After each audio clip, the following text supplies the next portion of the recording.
Welcome to In 5 Minutes. We take problem on direct and bending stresses.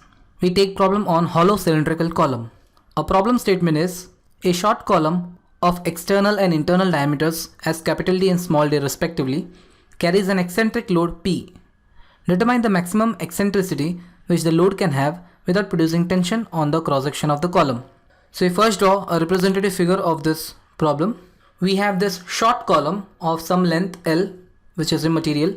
Now we have shown the centroidal xx and yy axis of this cross section. Now consider a load P which is vertically downward and compressive and which acts on the centroidal xx axis and is at some eccentric distance EY from the centroidal yy axis. Now due to this load P, the whole of the cross section will be subjected to uniform compressive stress as well as there will be bending stress produced since this load P will cause this column or the cross section to bend about centroidal yy axis.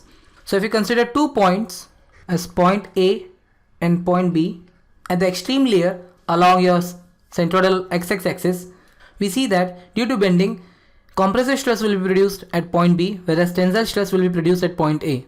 So if we take the algebraic sum of addition of the direct stress as well as the bending stress, we'll have at point B we'll have maximum compressive stress, whereas at point A we'll have minimum compressive stress or maximum tensile stress. So in this problem, we have been asked to find the maximum value of eccentricity E, which is E max, or in this case, since the eccentricity is from the centroidal yy axis, we have to find EY max such that no tension is produced on the cross section of the column. We know the maximum tensile stress is produced at point A. So if we write the equation for total stress at point A and equate it to 0, we'll get the condition which will be the maximum value of EY such that no tension is produced across the section. So now let's solve the problem. Solution.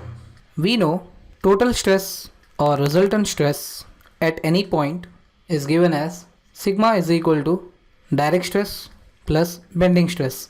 Now stress at point A could be written as sigma A, which we also know is the maximum tensile stress, is given as your direct stress is a compressive stress sigma C minus sigma max of tension due to bending about yy axis.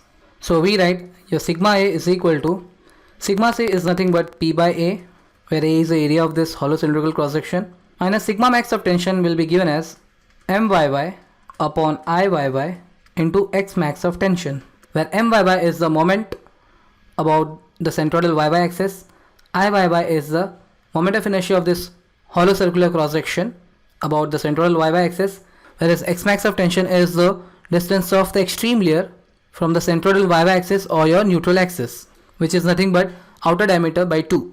Now in order to produce zero tension, we'll have to equate your sigma A equal to 0. So upon substituting the value of sigma A as 0, we have sigma A is equal to 0.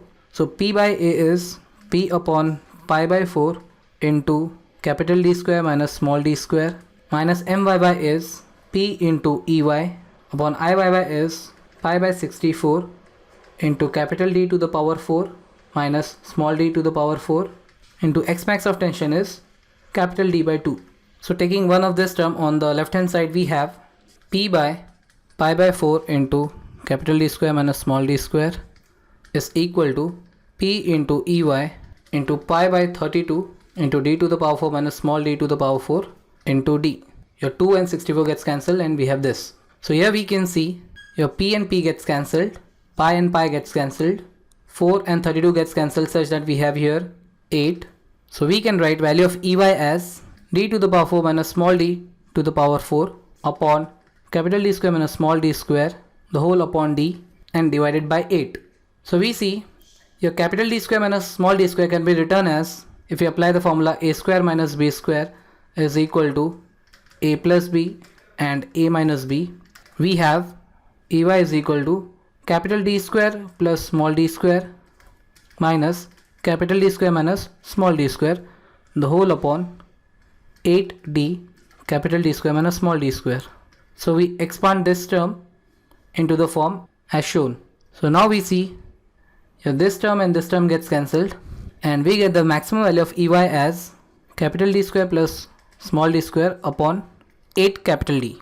So we write maximum eccentricity from yy axis in order to produce zero tension is Ey max is equal to capital D square plus small d square upon 8d. So with this, a problem is solved. Thanks for watching in 5 minutes.